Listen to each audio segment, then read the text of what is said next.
Hello and welcome students, कैसे हैं आप सब? अच्छे हैं, बहुत अच्छी बात है। ठीक है, तो लास्ट लेक्चर में आपको याद होगा हमने क्या पढ़ा था। हम कॉलिगेटिव प्रॉपर्टी ही पढ़ रहे थे, जिसमें हमने सिर्फ दो पढ़ी थी। कौन कौन सी? एलिवेशन एंड बॉइलिंग पॉइंट और लोअरिंग वेपर प्रेशर। ठीक है, नेक्स्ट हमारी क्या थी? Depression and freezing point. आप ये देख रहे होंगे कि जो ये आपको ग्राफ है कितना कॉम्प्लिकेटेड से नज़र आ रहा है। देख रहे हैं आप? इसको देख के आप सोच भी नहीं सकते कि ये ग्राफ कितना ईजी होगा। ये जो ग्राफ है, ये ग्राफ इतना ईजी है कि आप सोच भी नहीं सकते। ठीक है, जैसे हमने लास्ट लेक्चर में हमने कितने इजीली ग्राफ ड्रॉ किया था, आपको याद है बॉइलिंग पॉइंट का, जब हम सॉल्यूशन लिया था। ठीक है, उसी तरह से हम देखेंगे अभी फ्रीजिंग पॉइंट, नेक्स्ट हमारी ऑस्मोटिक प्रेशर। ठीक है, यहाँ पर जो होगा, यहाँ पर हमारा कॉलिगेटिव प्रॉपर्टी का जो टॉपिक है वो यहाँ पर ख़त्म हुआ। उसके बाद नेक्स्ट लेक्चर में हम करेंगे नया टॉपिक स्टार्ट। ठीक है, तो अभी हम क्या करेंगे, डिप्रेशन एंड फ्रीजिंग पॉइंट का इतना ईजी तरह से यही हम सेम ग्राफ बनाएंगे। यही सेम जो दिख रहा है आपको, यही सेम ग्राफ दिखाएंगे, यही बनाएंगे जो आपको बहुत इजी लगेगा। ठीक है, तो देखिए जैसे हमें पढ़ना है कि डिप्रेशन एंड फ्रीजिंग पॉइंट। ठीक है, जैसे हमने एग्जांपल लिया था अभी मिल्क का और चाय का। ठीक है, अब हम एग्जांपल लेते हैं वाटर का और सब्जियों का। ठीक है, जैसे आप मानो कि आप बना रहे हो दो सब्जी, एक सब्जी बना रहे हो आप जो लिक्विड सब्जी होगी। ठीक है, उसके साथ आप सेम टेम्परेचर पे सेम यूटेंसिल्स में, एक में रखते हो वाटर को, एक में रखते हो आपकी सब्जी, आइसक्रीम, कुछ भी। ठीक है, आप जब देखोगे कुछ टाइम बाद तो उतने ही टाइम में वाटर जो है वो फ्रीज़ हो गया होगा। ठीक है, बर्फ़ जम गई होगी उसकी अपर लेयर पे, पर जो सब्ज़ी है उसमें ऐसा कुछ भी नहीं हुआ होगा। ठीक है, ऐसा क्यों? क्योंकि उसमें कितना सारा सॉल्यूट एडिड है। ठीक है, जैसे ही सेम हमारा बॉइलिंग पॉइंट के लिए कॉन्सेप्ट था कि हमने उसमें सॉल्यूट ऐड किया तो हमारा बॉइलिंग पॉइंट बढ़ गया, उसी तरह से डिप्रेशन एंड फ्रीजिंग पॉइंट के लिए भी हमारा सेम कॉन्सेप्ट रहेगा कि जैसे ही हमने उसमें सॉल्यूट ऐड किया तो जो हमारा फ्रीजिंग पॉइंट है वो डिक्रीज़ हो गया, मतलब हमें और कम टेम्परेचर देना पड़ेगा उसे ऐड करने के लिए, उसे फ्रीज़ करने के लिए। ठीक है, तो देखिए जैसे हम बात करें यहाँ पर, देखिए हमने यहाँ पर लिया एक सॉल्वेंट। ठीक है, जो इतने में फ्रीज़ हो रहा है, इतने में फ्रीज़ हो रहा है, इसको हमने बोल दिया T0F। ठीक है, इसके बाद हम इसको क्या करेंगे, जो ये हमारा सॉल्वेंट है इसको हम पहले करेंगे लिक्विड में कन्वर्ट। ठीक है, ये हमारा क्या हो गया, लिक्विड सॉल्वेंट।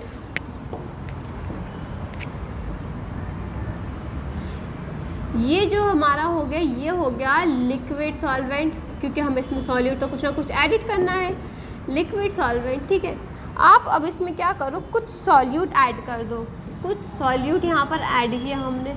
ठीक है, तो ये क्या बन गया, सॉल्यूशन। जैसे ही सॉल्यूशन बना तो जो इसका टेम्परेचर फ्रीज़ होने का है, जैसे अभी इतने पे फ्रीज़ हो रहा था, ये इतने पे। ठीक है, अब क्या होगा, ये फ्रीज़ होगा कुछ इतने में। ठीक है, जो फ्रीजिंग पॉइंट है आप देख सकते हो कहाँ से कहाँ आ गया, पहले इतना था फ्रीजिंग पॉइंट, अब ये हो गया। इसे हम बोल देंगे क्या, ये आप इसको यहाँ लिख दो कि जो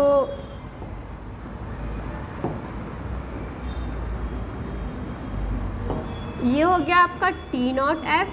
ठीक है, जो ये बाद वाला फ्रीजिंग पॉइंट है ये हो गया आपका TF, दोनों के बीच का डिफरेंस हो गया डेल्टा TF।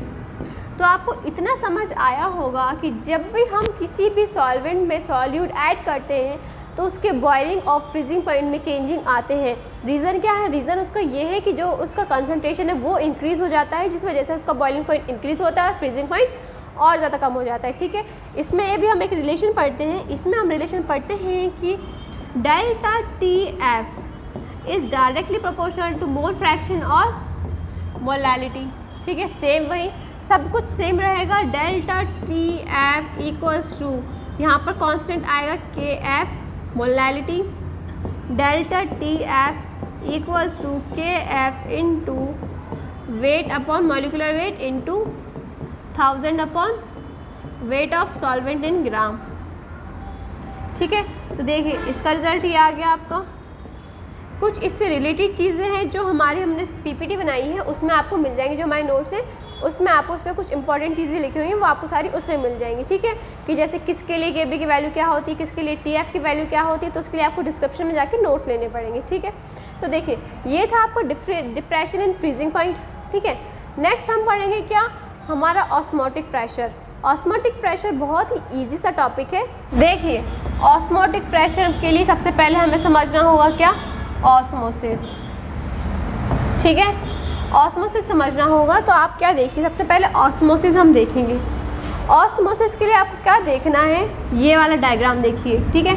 आपको ये क्लियरली दिख रहा है कि जो ये वाइट वाला है वो सॉल्वेंट है, ब्लू वाला सॉल्यूट है, ठीक है। ये ब्लू वाला सॉल्यूट, दोनों का मिक्सअप सॉल्यूशन। मतलब सीधी सी बात ये है, जो ये वाला पार्ट है ये है सॉल्यूशन, ठीक है, ये है सॉल्वेंट। अब आपको क्या याद रखना है, आप नीचे देख सकते हो कि जो डायरेक्शन है movement of flow solvent molecules, वो किस साइड है, इस साइड। मतलब ये फ्लो हो रहा है यहाँ से यहाँ, ठीक है। अब आप एक चीज़ बताओ सिंपल सी, अभी हमने कॉलिगेटिव प्रॉपर्टी पढ़ी, उससे आपको समझ आया होगा कंसंट्रेशन जो होता है वो सॉल्वेंट का ज़्यादा होता है कि सॉल्यूशन का ज़्यादा होता है, बताइए। कंसंट्रेशन हमारा किसका ज़्यादा होता है, हमेशा सॉल्यूशन का, क्योंकि उसमें क्या होता है सॉल्यूट। तो आप यहाँ पर भी देखो सॉल्वेंट का कंसंट्रेशन है जो कम है, यहाँ पर सॉल्यूशन का कंसंट्रेशन क्या है, ज़्यादा है। तो ऑस्मोसिस का जो मेन मीनिंग होता है वो होता है movement of solvent particles from lower concentration to higher concentration through a semi permeable membrane. कैसे, direction of flow of movement of solvent molecules first from lower concentration to higher concentration through a semi permeable membrane. ये पूरी process आपकी होती है osmosis, ठीक है।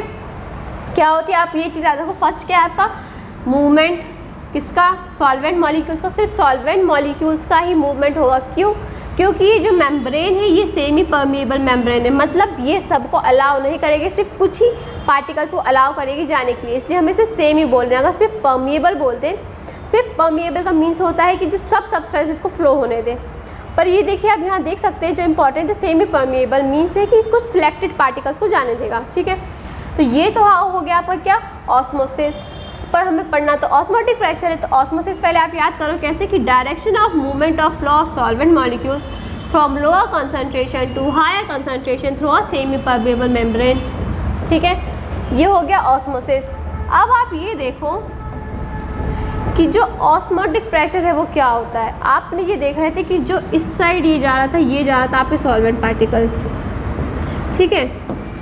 Osmotic pressure वो होता है जो इस फ्लो को इस साइड से प्रेशर लगाता है इसे रोकने के लिए, जिससे ये जो मूवमेंट है इसका ना हो, ठीक है। क्या होता है ऑस्मोटिक प्रेशर, जो नेट मूवमेंट होता है पार्टिकल्स का, सॉल्वेंट पार्टिकल्स का, फ्लो को रोकने के लिए जो प्रेशर जनरेट होता है, जो प्रेशर लगता है, उसे हम कहते हैं, ये क्या है, ऑस्मोटिक प्रेशर, ठीक है। आप यहाँ पर डेफिनेशन देख सकते हो, osmosis is defined as the net flow और movement of solvent particles from lower concentration to higher concentration through a semi permeable membrane, ठीक है। ऑस्मोटिक प्रेशर का देखें तो osmotic pressure is the pressure that needs to be applied to a solution to prevent the inward flow of water across a semi permeable membrane।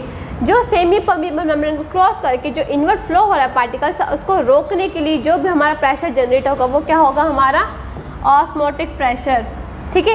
इसमें भी आपको एक relation है, इसका रिलेशन क्या है, हम एक इक्वेशन पढ़ते हैं 11th क्लास में, गैसेस इक्वेशन से बोलते हैं, PV इक्वल्स टू nRT।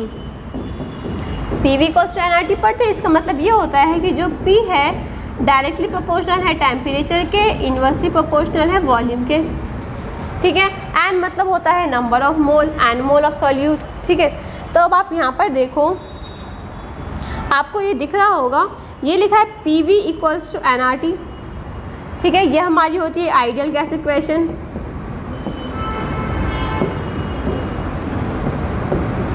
ठीक है। अब आप देखो कि जो हमारा प्रेशर है इसको हमने पाई से रिप्रेजेंट किया है, हम ऑस्मोटिक प्रेशर को हमेशा पाई से रिप्रेजेंट करते हैं, nRT। उसके बाद हमने V को यहाँ भेज दिया, तो ये हो जाएगा हमारा N/V, ठीक है। आप देखिए हम यहाँ पर सॉल्व करते हैं इक्वेशन, ठीक है।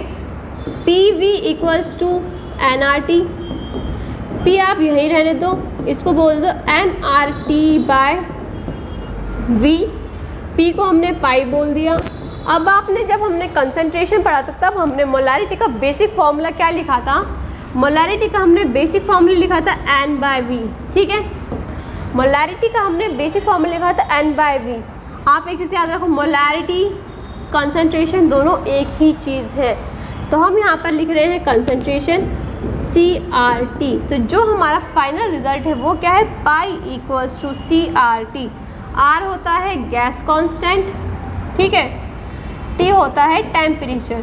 तो ये आपका रिलेशन है पाई इक्वल टू CRT, मतलब जैसे जैसे कंसनट्रेशन इंक्रीज होगा आपका प्रेशर भी इंक्रीज होगा। मीन्स जैसे जैसे जितना प्रेशर यहाँ पर जनरेट होगा उतना ज़्यादा यहाँ का कंसनट्रेशन भी होना चाहिए, ठीक है।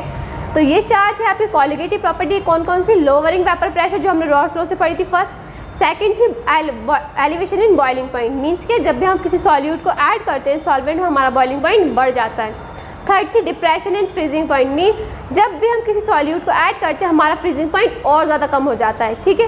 फोर्थ क्या था? हमारा ऑस्मोटिक प्रेशर, जो कि कब लगता है? ऑस्मोसिस के फ्लो को रोकने के लिए हमारा जो प्रेशर लगता है वो ऑस्मोटिक प्रेशर होता है, ठीक है। तो यहाँ पर हमारा कॉलिगेटिव प्रॉपर्टी का लेक्चर फिनिश होता है। अब हम नेक्स्ट लेक्चर में पढ़ेंगे non ideal and ideal solution, isotropic solution, ठीक है। ये जो सारे सब सोल्यूशन होते हैं डिफरेंट टाइप के, हम ये पढ़ेंगे नेक्स्ट लेक्चर में, ठीक है। Thank you so much.